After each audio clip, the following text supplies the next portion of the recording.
নমস্কাৰ। আজি ভাবিলোঁ অলপ চুলিৰ যত্ন লওঁ, সেইবাবে আহিলোঁ এটা কেৰি বেগ লৈ খুৰীহঁতৰ ঘৰলৈ। আৰু এয়া তেওঁলোকৰ ঘৰত ইমান ধুনীয়াকৈ জবা ফুলৰ আগবোৰ ওলাই আছে আৰু মই ধুনীয়াকৈ ছিঙি ল'লোঁ। তাৰপাছতে এয়া মোৰ লৈ মেলি হৈ গ'ল আৰু তেওঁলোকৰ ঘৰৰ জপনাখন খুলি ল'লোঁ। তাৰপৰা ঘৰলৈ আহি ভাবিলোঁ যে আপোনালোকক আমাৰ ফুলজোপা দেখুৱাই দিওঁ, ইমান ধুনীয়াকৈ ফুলিছে। এয়া মই মিক্সিতে মাৰি নৰসিংহৰ পাত আৰু জেতুকা দি জবা ফুলৰ আগবোৰ লগাই ল'লোঁ। তাৰপাছতে আকৌ খুৰীহঁতৰ ঘৰলৈ আহিলোঁ নহয়, এইজোপা কণ জলকীয়াজোপা ইমান ধুনীয়া লাগিছে। এইফালে আকৌ লমালমে কঁঠালো লাগিছে নহয়, বোলো দেখুৱাই দিওঁ। তাৰপাছতে ডিচাইড কৰিলোঁ যে আমি আম ৰুকি খাম, ইমান যে টেষ্টি লাগিল খাবলৈ। আপোনালোকৰ বাৰু লোভ লাগিছে নেকি? এইফালে আমি কচু পাততে সজাই ল'লোঁ ধুনীয়াকৈ। আৰু শুনকচোন আমাৰ দায়ে কি কয়,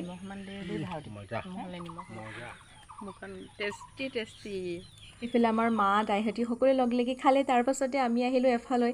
এয়া আমাৰ ভাইটিয়ে মানে ঘৰৰ ওচৰৰ বৰশী টোপাই আছে। এইফালে মা আপ্পা লগতে খুৰী, মানে আমি বিয়া খাবলৈ আহিছোঁ। এইফালে বিয়া খাই আহি মেলি আজৰি। ঠিক আছে তেন্তে আজিলৈ আহিছোঁ, বাই।